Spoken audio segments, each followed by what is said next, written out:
Okay. Happy January, Happy New Year. I hope you guys all had some time off and took a little bit of time to not think about work for a while. Laura is still on her cruise. I think she's home today. So it's just me in the office today by myself. But I think that she hopefully got some relaxing sun and warmness that we have all been missing the last week or so. So welcome to our monthly January webinar.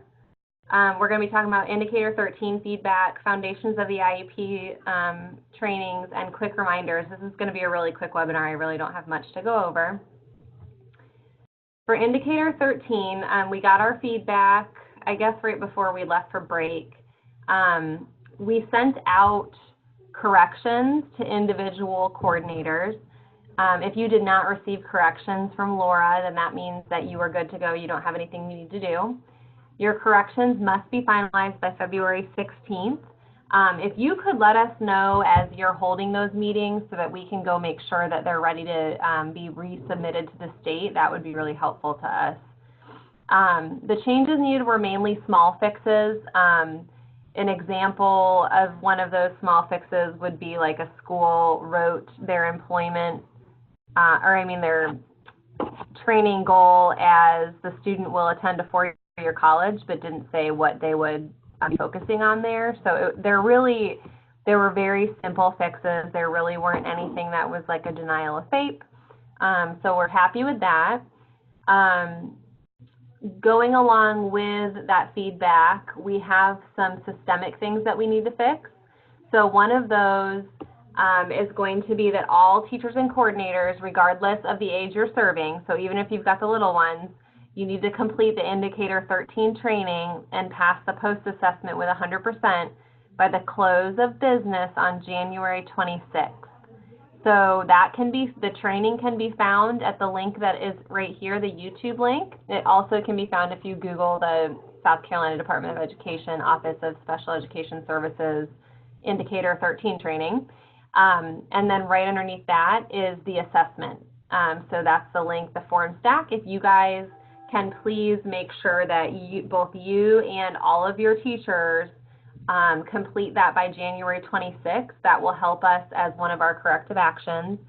The reason we need it by January 26th is because our face-to-face training on January 29th will be done by the South Carolina Department of Education. They're going to come in and do an extra training, so they really wanted this done before they got to sit in front of you on the 29th. So if you have any questions on that, please let us know. But like I said, it needs to, you need to watch the training video and then pass the post-assessment with 100% by the close of business on January 26th.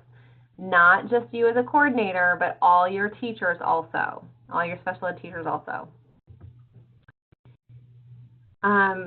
The next thing I want to talk about is the foundations of the IEP recorded trainings.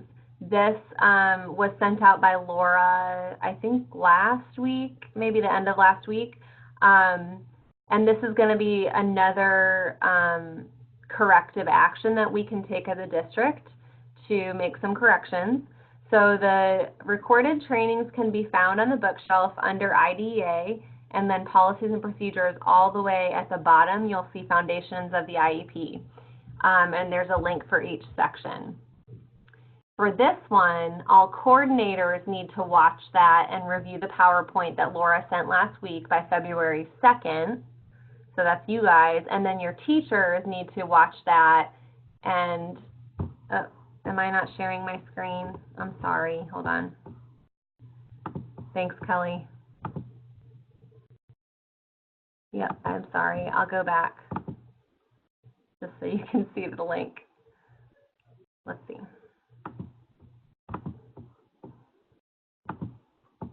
Okay, I'm going to rewind really quick. This is the Indicator 13 slide. Let me some current slide. There we go. This is the Indicator 13 slide. Like I said, the corrections that we sent you must be done by February 16th. The changes are small. The training is this YouTube link, and then underneath that is the form stack link. And I can send this PowerPoint out. We'll also post it tomorrow so you guys can access that. The foundations of the IEP, again, coordinators have to watch and review the PowerPoint by February 2nd, and teachers must watch and review the PowerPoint by February 28th. Make sure that you use the Google form to indicate your completion of the activity, because we're going to be tracking that and turning that into the State Department as well. And that's the Google form at the bottom of this slide. That was also sent last week by Laura, but again, we'll post this on the bookshelf so you guys can access it as soon as tomorrow.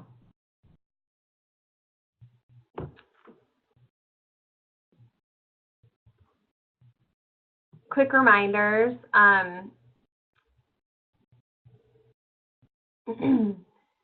Angela just asked a question about speech and OT, if they have to do that stuff. They do. I do want them to do the foundations of the IEP. The Indicator 13 training, you can just stick to your special education teachers, because unless you've got speech people that are writing transition IEPs for speech-only kids, because they're the ones responsible for preparing those documents. So I would look at your speech and OT and see if they've got any cases in which they would be responsible for writing that by themselves.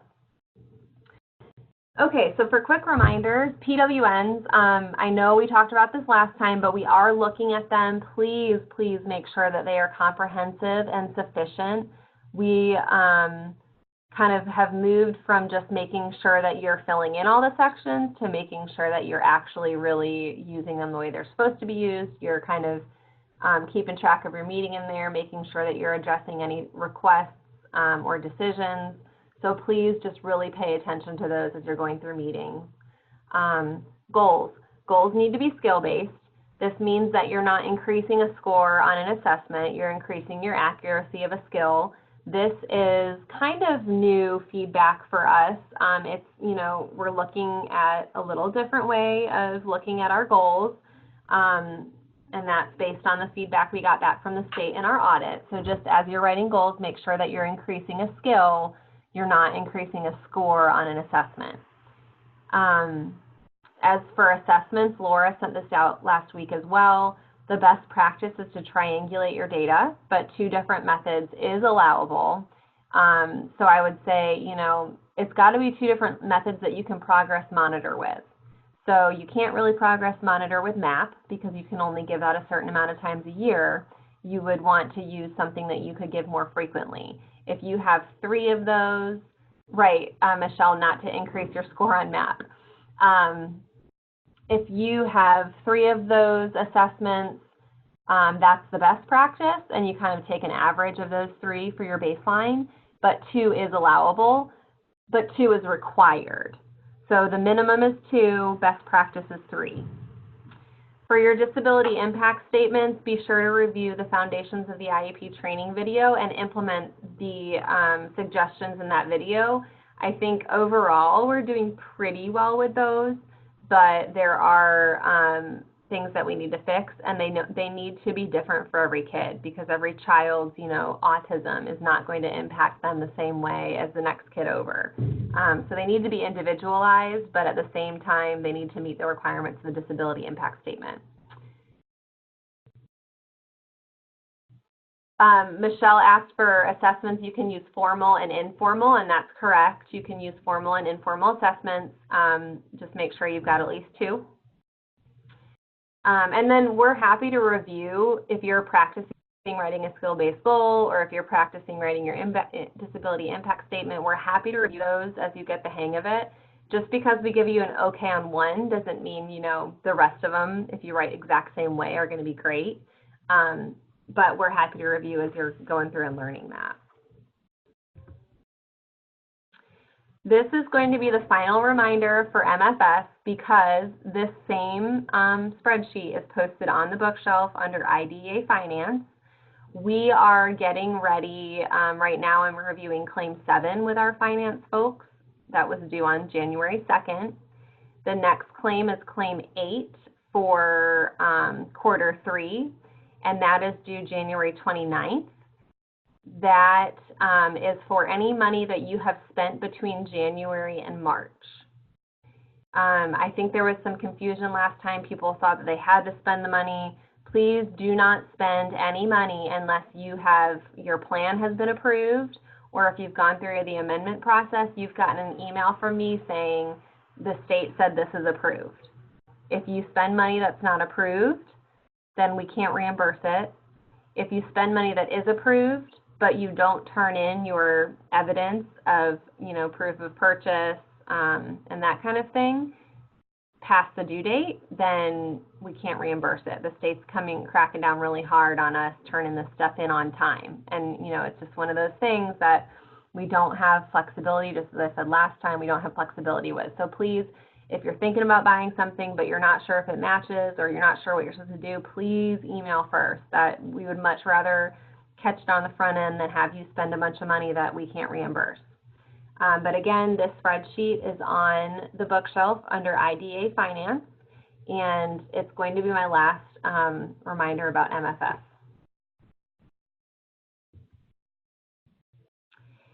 Table 2, personnel reporting. This is due by January 19th. This is the hard deadline. Do not miss this. Table 2 is personnel reporting. So it is kind of like your child count because it's only for employees that are serving special education students on October 24th, 2017. There are directions on the form. I'm going to send it out by the end of this week. I'm just making a few tweaks. Please read the directions thoroughly because they are very specific. One of the things that happens every year this gets turned in is that somebody has a speech therapist, and on their form, that speech therapist is listed as a 1.0 equivalency, except they only work for 10 hours a week because most of our schools don't have speech therapists on staff. So they should not be listed as a 1. They should be listed as a 0.25 because any of the time they spend on special education at your school would then be divided by a 40-hour work week. So for example, a speech therapist that works 10 hours a week, you would find that calculation by doing 10 divided by 40, and their equivalency is a 0.25. If you have a full-time special ed teacher that works 40 hours, that's all they do during their day is special ed, then they would be a 1.0. School psychologists are another one that's usually not a 1.0, OTs, PTs. So please read the directions as you're making those calculations. That will make my life a lot easier because my job after that is to go through and add up all of the columns that you guys send me. So please do it right the first time. If you need help, please ask, but just ask more than 24 hours before the deadline because it gets really hard to start answering 39 different schools questions right before the deadline. So if you look at it when I send it to you this week and you want me to walk you through it, I'm happy to do that. Just let me know. Just give yourself more than, a day or two to get it done. It's not a huge report for you guys. It's a bigger report for me because I have to do all the math. But again, that form is going to be coming out, I think hopefully tomorrow. I just need to finalize it, and then it's due to us by January 19th. And another reminder, it's only for employees that were serving students with special education on the child count day, which is October 24th, 2017. And that is Table 2, personnel reporting. And a last note is you're going to see in the operator's notes today, if those are shared with you, that there's going to be a blurb in there on the South Carolina Employability Credential. We received communication on the 15th of December from the State Department about the state-recognized employability credential. This is going to start for the 9th grade class in the 2018-19 school year. So at the district level, we're supposed to come up with a plan that meets the requirements for this employability credential, but we recognize that you guys all have different needs and you're all unique. So what we're going to be doing is putting together a stakeholder group and trying to figure out, along with some technical assistance from the State Department, how that should look for our district. There is going to be a training. The State Department said early 2018, so I'm assuming sometime in January that Laura and I will attend. And as soon as we've got some more information from that training, we will put that stakeholder group together. We are telling your school leaders, if they would like to be involved in the stakeholder group, to please let us know. It's not going to, be everyone that volunteers gets a spot. We just want a really good representation of our district and the different types of schools and areas in the state and students they serve. So again, the South Carolina Employability Credential, we will be putting together a work group. If you would like to be involved, please let me or Laura know. And as soon as we've gone to the State Department training, we will put that group together.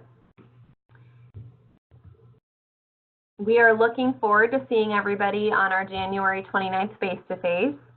It is a required face-to-face. Part of this, actually the whole of this training, will be corrective actions for our audits. It's going to be from 9 a.m. to 3 p.m. here at the Columbia office, 3710 Landmark Drive. It's really important that you arrive on time. We're hosting the State Department and another agency for the day, so bring your timeliness, focus, and professionalism. We will provide lunch. I'm just really excited. We have Kathleen Heiss, the person that conducted our audit. She's going to be doing a large portion of the training. We also have BDSN coming, and we have Lisa Rayford and Madalena Tudora coming to talk about assistive tech. So again, that starts at 9 a.m. Please come on time. It is required because it's part of our corrective action for our audit, and I'm just really looking forward to it. It's going to be a great day, but you will not hear from Laura that whole day, aside from saying hello and goodbye and thank you for being here. So looking forward to seeing you then. Let me stop sharing my screen and get back here. If you guys, I'm going to go through the chat box and make sure that I have everyone's questions answered. Any questions left? I think I got everybody's.